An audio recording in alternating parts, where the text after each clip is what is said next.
Welcome to my YouTube channel Success. हमारे साथ मैं सुनील कुमार आपका स्वागत करता हूं। आज का टॉपिक लेकर आए हूं आधुनिक भारत में शिक्षा का विकास।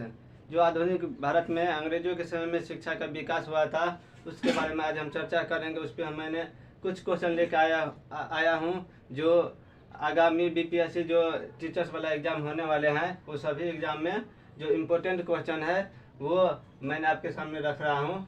जो पहला क्वेश्चन है, भारत में अंग्रेजों ने प्रथम मदरसा कहाँ स्थापित किया था? भारत में अंग्रेजों ने प्रथम मदरसा होता है मुसलमानों के लिए, जो कहाँ पर स्थापित किया था? वो कलकत्ता में। एशियाटिक सोसाइटी ऑफ बंगाल के संस्थापक कौन थे? एशियाटिक सोसाइटी ऑफ बंगाल के संस्थापक कौन थे?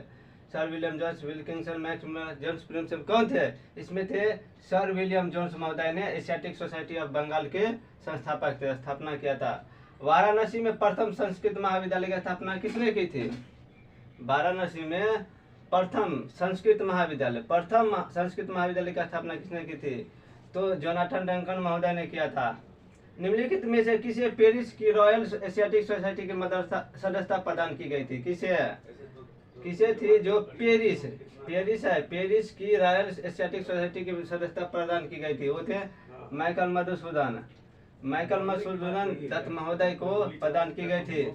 निम्नलिखित अंग्रेजों में से कौन था जिसने सर्वप्रथम भगवत गीता का अंग्रेजी में अनुवाद किया था? किसने थे? कौन थे जो सर्वप्रथम भगवत गीता का अंग्रेजी में अनुवाद किया था? चार्ल्स विल्किंसन महोदय ने।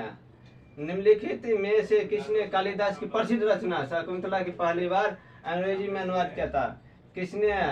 जो है कालिदास की रचना शकुंतला था, इसका पहली बार अंग्रेजी में अनुवाद किया था वो सर विलियम जोन्स महोदय से। ब्रिटिश सरकार के किस अधिनियम ने सबसे पहली बार भारत में शिक्षा के लिए 1 लाख रुपए दिए थे? पहली बार ब्रिटिश सरकार के जो पहली बार कौन सा अधिनियम था जो शिक्षा के लिए 1 लाख रुपये दिए थे? पहली बार शिक्षा के लिए ब्रिटिश सरकार ने 1 लाख रुपये दिए थे भारत में, वो भी भारत में पूछ रहा है, भारत में शिक्षा के लिए कितना 1 लाख रुपये? तो वो थे चार्टर अधिनियम 1813। अगला क्वेश्चन देखिए, चार्ल्स वुड का आदेश पत्र निम्नलिखित में से किससे संबंधित है? चार्ल्स वुड जो अपना आदेश पत्र जारी किए थे वो किससे संबंधित है? शिक्षा से संबंधित है। हंटर कमीशन की रिपोर्ट में विकास पर विशेष जोर दिया गया था। किस विभाग पे, किस पे दिया गया था विकास पे सबसे ज्यादा जोर? प्राथमिक शिक्षा पे हंटर कमीशन ने प्राथमिक शिक्षा पे विशेष जोर दिया था। प्रथम भारतीय शिक्षा आयोग की नियुक्ति किसने और किस वर्ष की थी? प्रथम भारतीय शिक्षा के बारे में बता रहा है, भारतीय शिक्षा आयोग। प्रथम भारतीय शिक्षा आयोग की नियुक्ति किसने और किस वर्ष की थी? लॉर्ड रिपन ने 1882 ईस्वी में की थी। लॉर्ड कर्जन ने वर्ष 1850 ईस्वी में नेशनल काउंसिल ऑफ एजुकेशन की स्थापना कब हुई थी? नेशनल काउंसिल ऑफ एजुकेशन की स्थापना कब हुई थी? कब? 15 अगस्त 1906 ईस्वी को हुई थी। नेशनल काउंसिल ऑफ एजुकेशन की स्थापना 15 अगस्त 1906 ईस्वी को हुई थी। सैडलर आयोग किससे संबंधित था? कौन सा कार्य किए थे सैडलर आयोग? शिक्षा से संबंधित, शिक्षा में सुधार किए थे। शिक्षा में सुधार हेतु ब्रिटिश सरकार ने सैडलर विश्वविद्यालय आयोग कब नियुक्त किया गया था? अब देखिए, विश्वविद्यालय आयोग, सैडलर विश्वविद्यालय बोले थे शिक्षा से संबंधित है, और शिक्षा में सुधार हेतु ब्रिटिश सरकार ने सैडलर विश्वविद्यालय आयोग कब नियुक्त किए गए? तो 1917 ईस्वी में।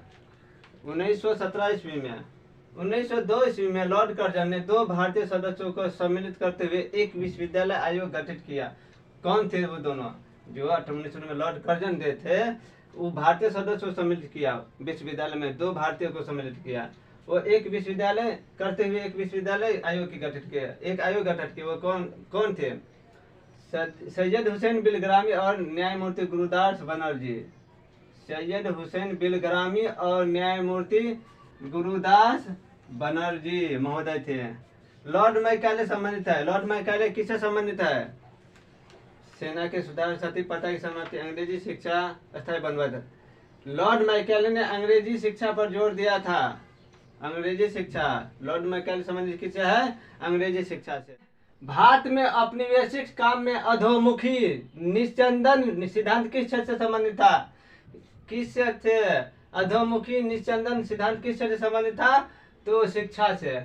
भारत की शैक्षणिक नीति में फिल्ट्रेशन थ्योरी के प्रतिपादक कौन थे? कौन थे? लॉर्ड मैकाले महोदय थे, लॉर्ड मैकाले। भारत में आधुनिक शिक्षा प्रणाली की नींव किससे पड़ी थी? आधुनिक शिक्षा प्रणाली की नींव पड़ी थी मैकाले के स्मरण पत्र से। 1835 के मैकाले स्मरण पत्र से भारत में आधुनिक शिक्षा प्रणाली की नींव पड़ी थी। किसके शासनकाल में भारत में अंग्रेजी शिक्षा आरंभ हुई थी? किसके शासनकाल में हुई थी? लॉर्ड क्या कहते हैं, William Bentinck. Lord William Bentinck के समय में, लॉर्ड विलियम बेंटिंक से अंग्रेजी शिक्षा की आरंभ हुई थी। भारत में 3 प्रथम विश्वविद्यालय कलकत्ता, मद्रास, बम्बई की स्थापना किस वर्ष हुई थी? इससे पहले वीडियो जो लॉर्ड डलहौजी पढ़ाए थे उसमें बताए थे कि 1857 ईस्वी में भारत में 3 प्रथम विश्वविद्यालय कलकत्ता, मद्रास, बम्बई की स्थापना हुई थी। 1857 ईस्वी में, 1857 ईस्वी में हुई थी।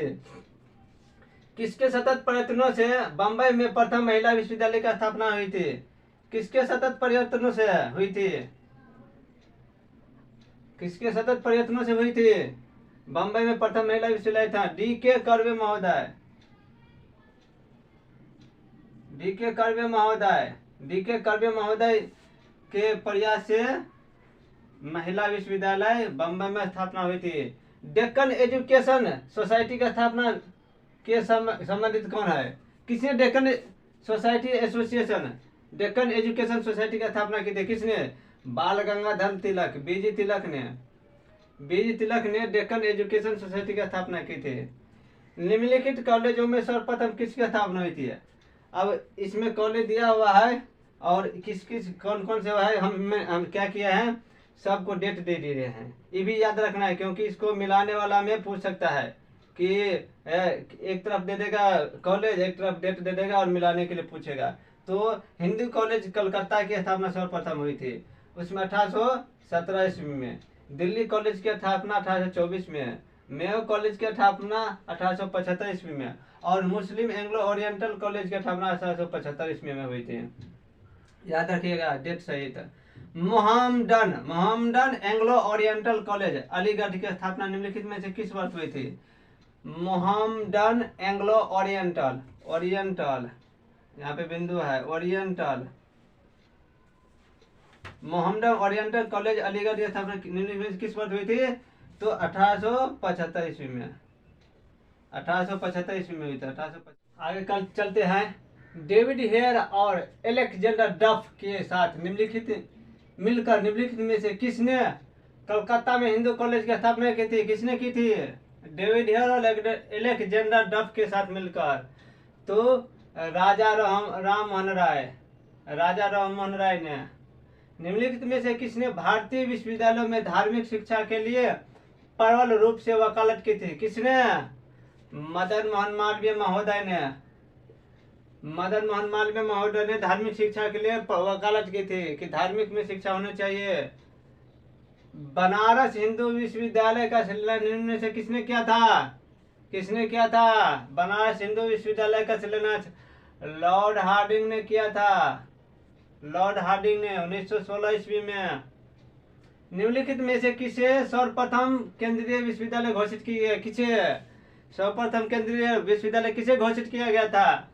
बनारस हिंदू विश्वविद्यालय को। बनारस हिंदू विश्वविद्यालय को भारत में सबसे पहले केंद्रीय विश्वविद्यालय घोषित किया था बनारस हिंदू विश्वविद्यालय को। निम्नलिखित में से किस कॉलेज का अनुमान सबसे पहले लाया गया था? सबसे पहले किस कॉलेज का अनुमान लिया गया था? तो हिंदू कॉलेज कलकत्ता। हिंदू कॉलेज सबसे पहले इसी की स्थापना हुई थी ना, हिंदू कॉलेज की। स्वतंत्रता पूर्व अवधि में ब्रिटिश सरकार द्वारा भारत में आधुनिक शिक्षा के प्रसार का मुख्य उद्देश्य क्या था? क्या था?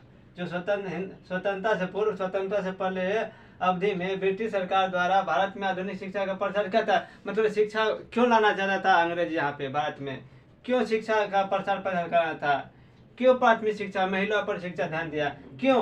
क्योंकि छोटे प्रशासनिक पदों पर नियुक्ति हेतु शिक्षित भारतीयों की आवश्यकता थी उसको कि छोटे छोटे पदों पर जो है वो शिक्षित नहीं रहेंगे तो हम कहाँ से लाएंगे, क्या कहते हैं, पदों पर नियुक्त करेंगे, कहाँ से आदमी लाएंगे? तो इसीलिए हिंदू स्वतंत्रता से पूर्व अवधि में ब्रिटिश सरकार द्वारा भारत में आधुनिक शिक्षा के प्रसार का मुख्य उद्देश्य था। आप लोगों को यह वीडियो कैसा लगा? अच्छा लगा तो लाइक, कमेंट और शेयर कीजिए। ये जो इम्पोर्टेंट था शिक्षा से संबंधित मेन पॉइंट जो एग्जाम में आने योग्य है, हर एग्जाम में आ सकता है। लेकिन इस बार बीपीएससी स्पेशल बनाया गया है, लेकिन ये क्या है प्रीवियस ईयर भी डाला गया है अदर एग्जाम से। तो हर एग्जाम में आ सकता है, दरोगा में भी आ सकता है। तो आप लोग को ये वीडियो कैसा लगा? अच्छा लगा तो लाइक कमेंट और शेयर कीजिए। जय